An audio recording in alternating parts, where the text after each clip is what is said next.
Very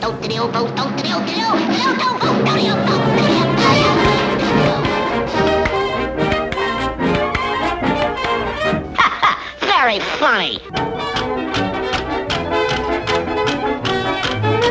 We now give you our brand new little sweetheart of swing.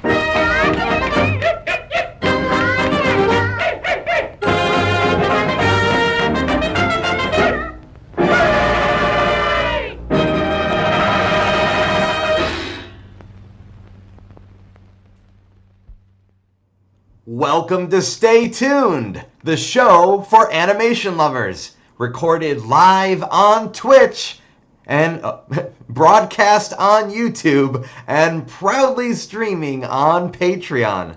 Coming to you from Austin, Texas, I'm your host, Phil Machi. Thank you so much for joining me on this first night live streaming on Twitch. Tonight, the Dynamic Music Partners 3-part series concludes with my special guest, Michael McCuistion. All that, and you'll have the chance to share your thoughts, questions, and opinions with me for a live Q&A after the show.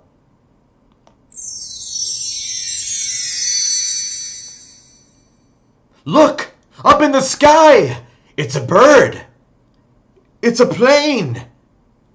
It's a composer. My special guest tonight has been nominated for multiple Annie Awards and Emmys. Together with Lolita Ritmanis and Christopher Carter, he continues to bring characters to life from both DC Comics, DC and Marvel Comics. Representing 1/3 of Dynamic Music Partners, Michael McCuistion is here to look below the surface of animated characters like Aquaman in just a few moments. But first, this. Michael McCuistion, welcome to Stay Tuned. Hey Phil, good to be here.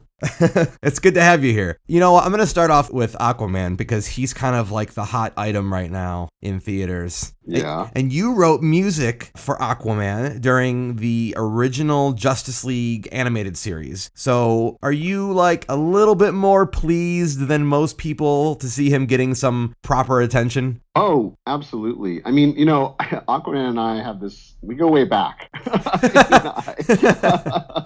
You guys I have this maquette actually here in my studio. What's that? I had the maquette of, you know, Aquaman from that series in my studio. Wait, hold on. I have mine as well. Let me do the You're kidding.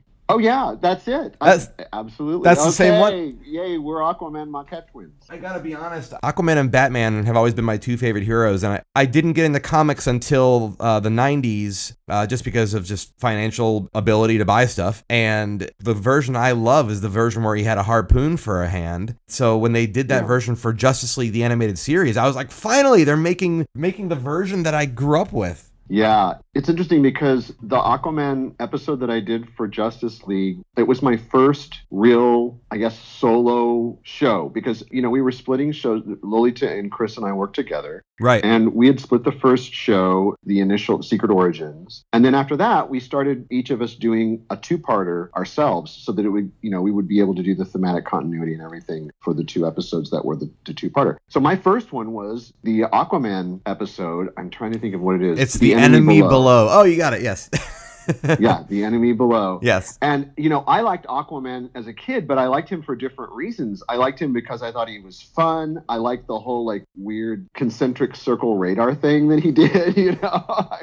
Yes. And I thought, I always liked the little dolphins and things like that. And this was like a whole new Aquaman to me. This was like serious business Aquaman. Yeah. And I was completely compelled by the story. And it was awesome, you know, spotting that show with Bruce and hearing him talk about what was important to that character and how much he cared about his family and how passionate he was about being king. And there were just all these things that gave him such great depth. And so it was really inspiring to me. And it was definitely a trial by fire because, I mean, that was a big story to bite off. Or a trial by go around. But man, or a trial by water, as it were.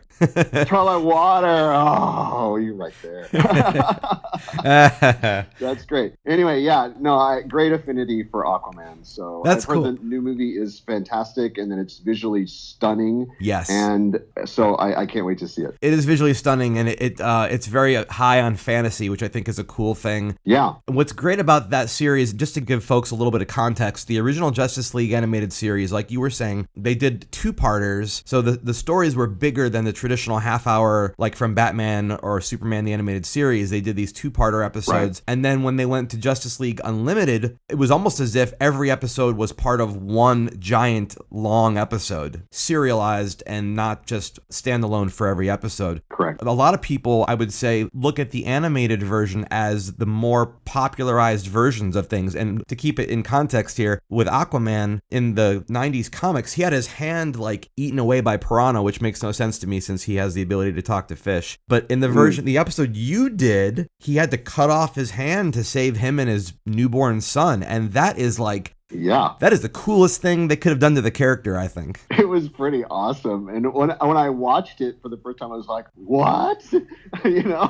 It's like, very... Yeah, he's a badass. And I was just like, yeah, he really, oh my God, that's intense. You know, but it was, I mean, talk about inspiring to that level of commitment dramatically. I mean, it gave me some real latitude with the music to really be dramatic and really go there and commit to it. And that's great. Well, your music for those episodes, is synth the right term? Is that the right thing I'm saying? Yeah, synthesizers and samplers, and it's sort of orchestra in a box kind of thing. Right, but here's the thing about it though. Even though it is orchestra in a box, that music is very big. Well, we had come off of Superman before that, and of course, in Batman, the original Batman animated series, where we had live orchestra. When we did Justice League, it was really intimidating because the technology had just happened. I mean, it was like just the advent of the ability to even do anything that sounded close to being orchestral happened at that time. Oh. And so we were like really starting out with like the barest minimum of gear. The sample libraries were not anything close to what they are today. It's just exploded. But back then there weren't that many resources. And so we were really trying to figure out how can we make this music emote, even though we don't have a person sitting there that can add more vibrato or work in a more passionate way and in a more personal and passionate and of the moment way. So it was a real challenge for us. And our goal was basically to try to communicate as much emotion as we could, even though we were doing all the programming and all the stuff ourselves. So, and it being the very beginning of that technology. That's interesting. I have to wonder, and maybe this is like beyond anybody's pay grade unless they're in the finance department, but I have to wonder, like, if Batman the Animated Series did as successfully as it did, why would they step you guys down from full orchestra? Was it like, we probably could make this happen with less? Is that the kind of mentality behind it, or? Well, it certainly wasn't personal. It was a global decision that was made across the board, and it didn't just affect us. It affected the art departments and all the different departments, too. It was a global budget reduction that was sort of company-wide. Oh, my gosh. For us, that meant no more live orchestra. And that was just the reality of what happened at that time.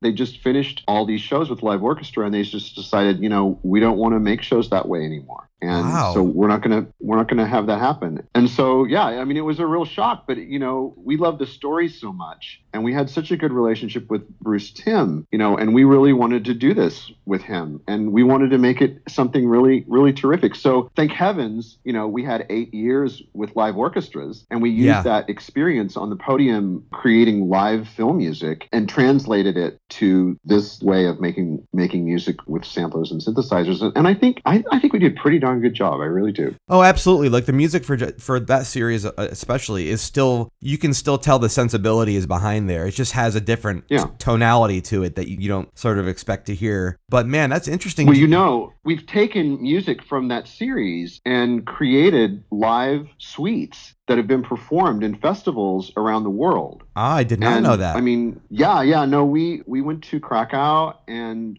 performed Justice League music at their festival, and then we were also in Ubeda and had Justice League music performed at that festival. And so the music was created with the idea that it was for live orchestra, even though we didn't have the musicians. So it was certainly an easy thing to do, to take that music and then orchestrate it for a live orchestra, because it was already created that way. So how did that feel, hearing it, like, after being familiar with the sounds you had created in a certain way? How did it sound hearing it again live? Well, I mean, there's no substitute for live musicians. Of course. I mean, it was like somebody was pouring the purest water in the world right into the well of my soul. Wow. That's what it was like. I like that visual. Yeah. But I mean, I guess what I was going, well, that's good. That's a perfect visual. But I guess we're talking about Aquaman, so.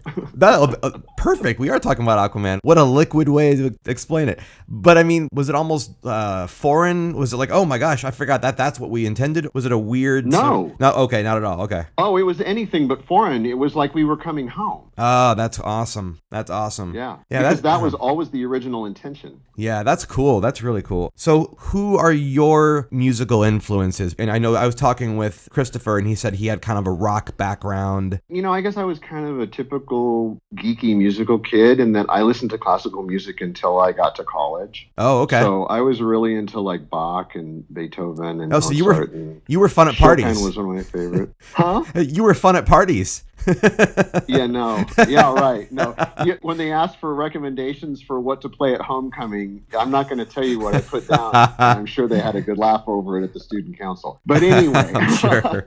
So, my background was really, I don't know what it is about classical music. Maybe it's just the cerebral nature of it, because I really, there's sort of a mental aspect to it that is really, I think, wonderful. But I always liked classical music as a kid, and I studied piano since I was 5. And, I was playing clarinet and bass clarinet in all the performing ensembles, and I was playing piano, for theater groups and pit orchestras and that sort of thing when I was a kid. And so that was kind of my world. And I guess I sort of discovered film music when all those wonderful films came out with John Williams scores in the 70s, Star Wars and Superman. Certainly Superman the movie was a huge influence on me. For sure. And I realized, I guess I made the connection because I realized that his inspiration, I hope I'm not speaking out of turn, but I believe that his inspiration for his film music came from classical music, the great classical composers, and Strauss and Mahler and all these wonderful composers. So I kind of felt, an immediate affinity to that. And yet it was more of a modern expression of that way of creating music. And so that's what really attracted me to it. And when I thought about, gosh, there's a place for this music in the world today. Yes. As film music, this works. And it's very transcendent in that, a lot of his music you can take away from the picture and enjoy it just as much in concert as you can without the picture as you can with the picture. Absolutely. I always admired that. So yeah, I was that guy. And so when I finally got to college, I started listening to some crossover stuff like Queen and ELO and Boston and groups like that sort of used more classical sensibilities, but expressed it in a more contemporary way. Sure. And that made a nice bridge. And my latest passion is easy listening music. So go figure. I'm like all into like Burt Kaempfert and Lawrence Welk and stuff like that. Wow. I noticed you didn't mention Styx. I have to wonder if they were a part of that at all. They were a part of, definitely. Mr. Roboto. Is it ever necessary, if you're writing complicated timing in a piece, for you to just grab an instrument and say to whoever's going to be playing it, here's what it should sound like? Oh, I sing a lot.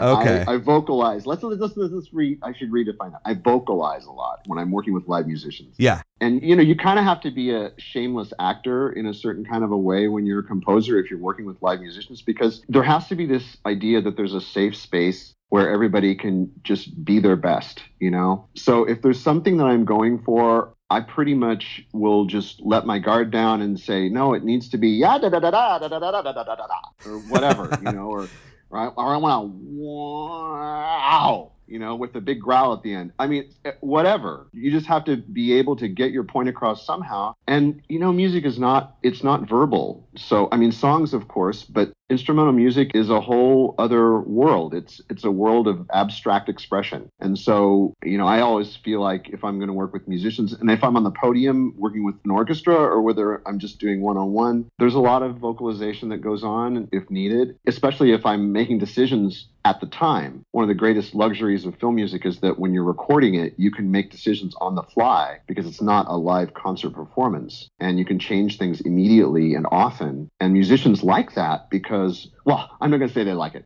The musicians that we work with in the studio tend to really appreciate that, and it's one of the things that makes it fun for them because it's not just playing the same thing over and over and over. It's something completely new. They've never heard this music before. It's never been played before. And then we get to play with it and make it something great together. That's kind of how I look at it. Oh, that's great. How aware is the composer of the potential success or otherwise in a project? I guess what I mean is, do you ever get to a project and you're thinking, oh my gosh, this film is just going to be trash, but you still have to do your best to make the music awesome? Or on the flip side, do you go, wow, these guys are on to something, this is going to blow the audience away, and I can't wait to be part of that? You know, it's interesting because you would think that the projects that are the most attractive in that way that you just, the latter part of what you just said there, would be the most exciting projects to work on. But often in that situation where the project is already so wonderful, music just needs to get out of the way. Oh. You know, it just needs to let happen what is already happening, which is so great. I find that some of the best opportunities for music are happening when something is not so great on the screen, or it's not so clear, or maybe it feels like a dead zone or something, but that's when music can come forward, and that's where I can make a contribution to the screen. Because if I try to make that same contribution in a place where things are already pretty well fleshed out and pretty awesome,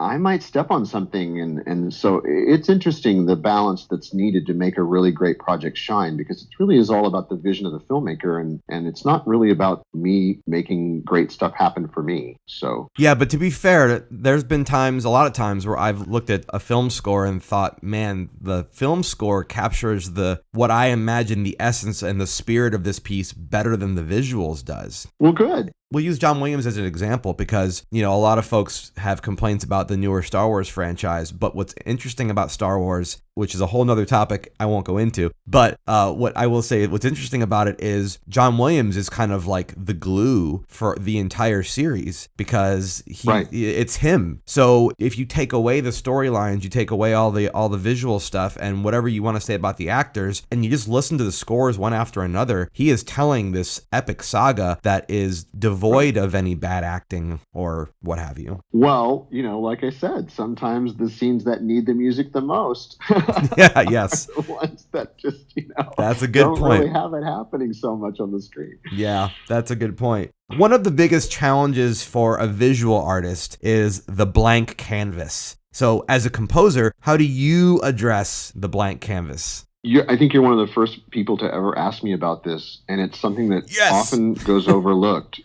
No, I'm dead serious about this because I think people have this idea, you know, that music is just this fun thing that just happens like effortlessly. Yeah. And, you know, isn't that great that you can just do something that's so much fun? But the reality is, like you said, because you're an artist yourself, you sit down and, you know, you got nothing. Yeah. You start with nothing. Yes. Zero. And you got to make something happen, something attractive and relatable out of nothing. Yes. And I mean, that's a huge challenge day after day after day after day. It's a welcome challenge. I like the blank slate, really, because it enables me to create something fresh, hopefully. So it only intimidates me when I don't have enough information from the filmmaker to feel like I have something to hang on to. So if I need a little bit more explanation about a character or about like a motive or something like that, then if I feel a little floaty and I feel a little ungrounded, then I might need some more information about the scene, and that might help me get going. But otherwise, I generally don't like to put music up against picture at all when I'm working on a project. Okay. I don't like to try out things. Wow. Some people work that way, but I don't like to work that way because I like to invite whatever is going to enter my head creatively to come in there. And if I'm already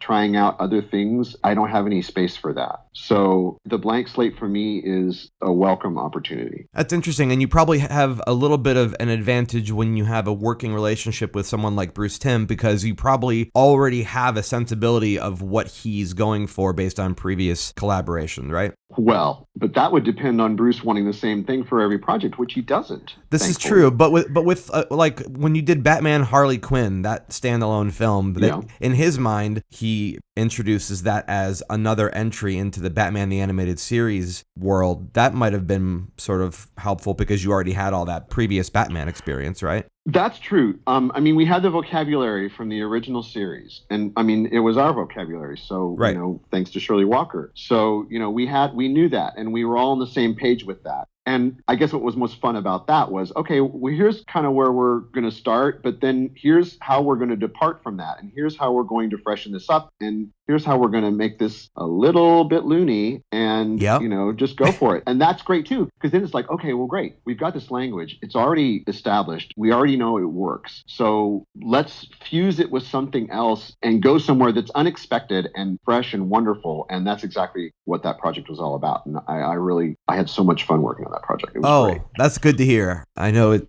probably had some divisive effect on people, but musically, I'm glad to hear that it was. Well, you know what? Divisive. I feel like Justice League was also divisive in some ways. Oh, interesting. Certainly Justice League Unlimited. Well, certainly Justice League Unlimited was divisive. And I remember when I was doing the main title for that, after the show aired, everybody was just like, there were two camps. It's like, I love it. Oh my God, the guitars are incredible. Or like, oh my God, I can't believe they did all this stuff. And it was, you know, we don't have the orchestra anymore. We don't feel the orchestra the same. It's just, you know, and I think, you know, if it's worth talking about, then terrific, you know? Yeah. If it's divisive, then that means people are getting passionate about it. So nothing wrong with that. It's all about getting passionate. I think it's because you guys set some expectations with the previous animated series, and people were maybe wanting more of the same. And to me, Justice League Unlimited is one of the greatest superhero series of all time. It is, you know, of course I'm a DC fanboy, but it's great because, again, it elevated everything and made everything one giant conspiracy story, and you had all this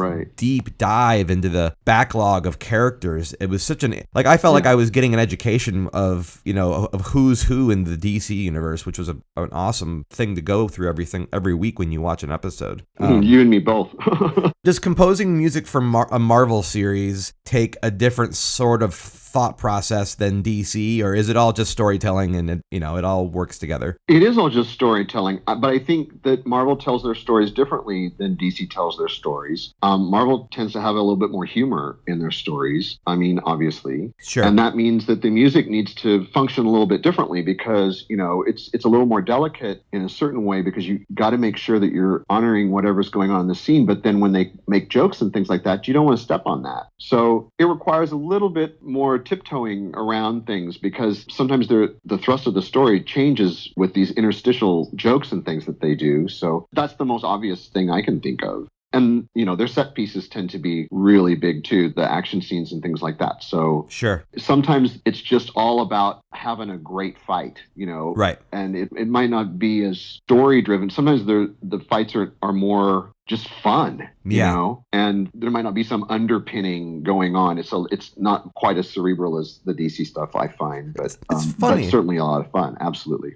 It's funny because that totally translated to me as like a early teenager. When I was going to the comic shops for the first time and looking at what was available and trying to figure out where will I place my money, where will I read. I remember thinking like Marvel looks very over the top and right, but then they've maintained that aesthetic through the years. And I remember thinking like, wow, this DC stuff's like really heavy hitting, but I like the heavy hitting stuff, you know. Well, you know, it's great to have both because, I mean, sure, if you want that, you've got it, you know, in either one. You've got whatever they offer something different and complementary. So it's really great. Absolutely. I actually would love to see them go and do in the 90s, they did this thing called DC versus Marvel. I don't know if you were familiar with that, but they collaborated as companies and they did a crossover event. And it's crazy. I'm surprised they haven't done anything with it. They actually actually made this alternate universe called the Amalgam Universe. And so for a while there, they put... if you ever look it up, it's cool. They changed the logo. They took the Marvel logo and the DC logo and they made a conglomerate and it was called Amalgam. And if you look up the Amalgam comics, they combined characters like Batman and Wolverine and they made them one person. Whoa. It's such a cool thing, and I'm surprised no one's, these companies haven't capitalized on it in animation, because it's a really awesome, like Elseworlds, or in Marvel's terms, What If. It's really a cool project that they could have done, or they can do it. Well, yeah, they seem like they're head to head right now, just battling it out at the theater and on TV and everything. This is not Miracle on 34th Street where everybody's getting along. So you're absolutely correct about that. I was very curious as to the timing of Aquaman's release, because I was thinking he has no competition this year. They moved Star Wars to May, right? They brought Solo out in May, and that left, in my opinion, the field wide open. I mean, all he was competing with was Mary Poppins and then the animated Spider-Man movie, which of course is amazing, but I mean, it's not technically the same thing. So I was like, Aquaman's got the run of the mill right now. Yeah.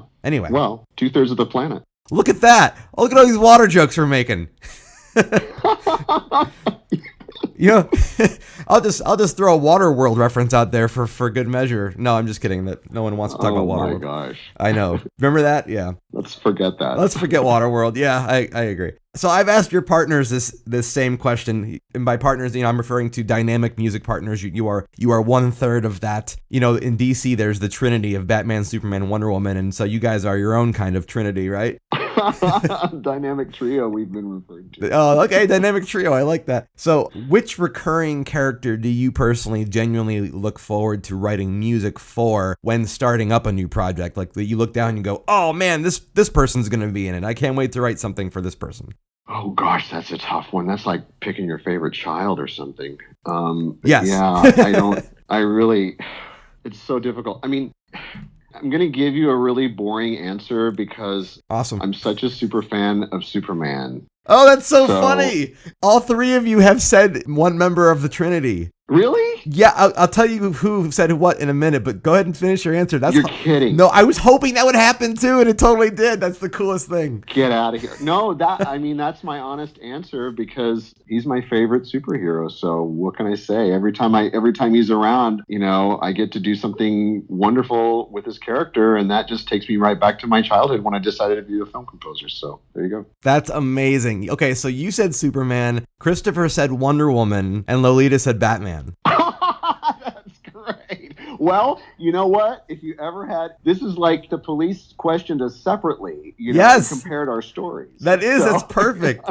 No, that's actually that couldn't have worked out better. I'm like, he's gonna say somebody like Lobo. No, that is fun. I like that because, if you ever had any questions about, our genuine affinity for what we're doing, there's your answer.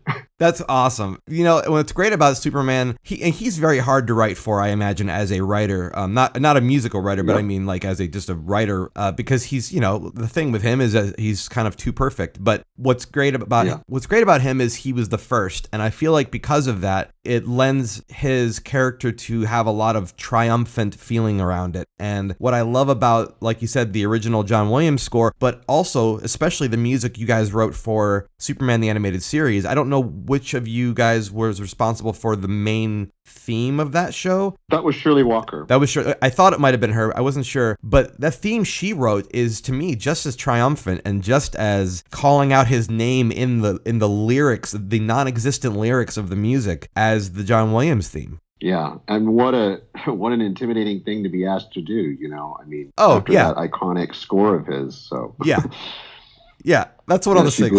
She blew it out of the park, I thought. So she did, and I imagine that'd be very intimidating. Someone's like, "Hey, we want you to write something for Superman." Oh, okay, I'll just get right on that. Well, you know what? It happened to me on Sub-Zero, and because they were like, "We'd really like to have our own Batman theme," and I was like, "What?" For Sub-Zero? Sub-Zero was part of the Batman the Animated Series universe. They wanted to go with a different theme. Well, here's the craziness about it. Because it was a movie, and because it was Boyd Kirkland and Randy Rogel, They wanted to use Danny Elfman's theme for the main title because they wanted to connect it to the live action movie. And then I was like really lobbying to use Shirley's Batman theme because it felt like it was so much a part of that world. But they said, no, this is a movie. We don't want it to feel like it's television. We really need our own Batman theme just for this movie. It needs to be the Sub-Zero Batman theme. So I was like, okay, well, how exciting. And of course, then I went back to my studio and there's where the blank slate really hits you, Oh, yeah. that's when it hits you. You're like, oh my God, there's been 7 amazing Batman themes already created by all these different composers. And how on earth? That's where you're really confronted by the blank slate. Because when somebody comes to you and says, I want you to write a new theme for Batman, and there's already 6 or 7 incredible themes out there by wonderful composers, what are you going to do that's going to sit alongside those iconic themes and be its own theme and be complementary? The idea is not to do something that sounds like someone else's theme, but to do something else, and what else is that going to be? So that was pretty darn intimidating for me. We need another Batman theme. Oh my God.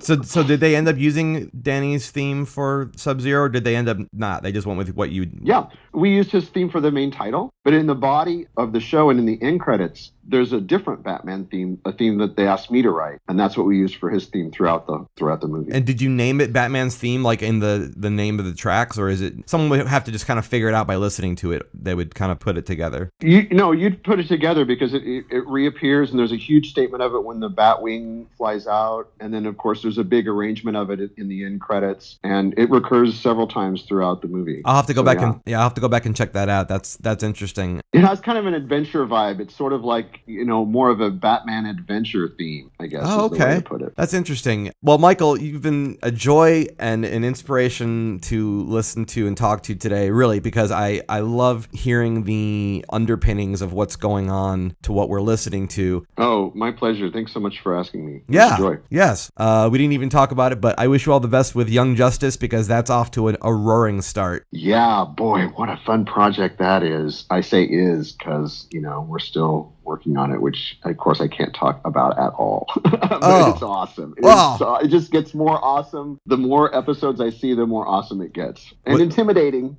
in a good way. I mean, as a creator, Oh, yeah. Wait, is there anything you can tell us about it? No.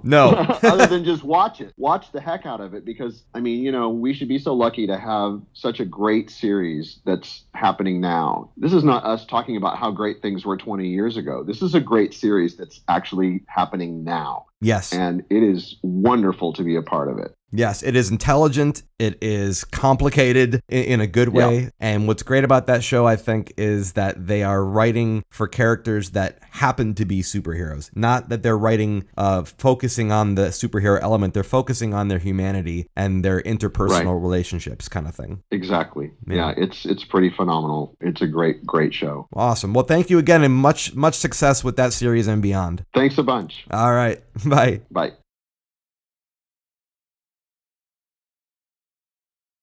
We just heard 2 tracks from the Justice League animated series 2-parter, The Enemy Below, composed by Michael McCuistion.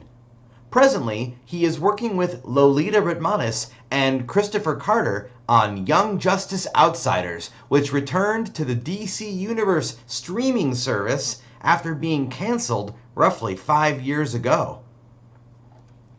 Well, that about wraps it up for this episode. Special thanks go out to Michael McCuistion once again for joining us here on the show. Thanks so much to all of you listening in live on Twitch. I hope you enjoyed the show, and if you would like to support Stay Tuned and listen anytime, join me over on Patreon at patreon.com/Phil Machi to become a subscriber today. With cool rewards like exclusive interview outtakes, you can also stream this show anytime you like, which means never missing an episode. For more fun, check out my original comic books at retailsunshine.com, and you can interact with me on Instagram, Twitter, and Facebook under the handles of both Retail Sunshine and Phil Machi. Also, you can keep up to date with the latest animation news by visiting this show at facebook.com/Stay Tuned Show. I've been Phil Machi. You've been a wonderful audience. And until next time, keep those eyeballs peeled, those ears open, and be sure to stay tuned.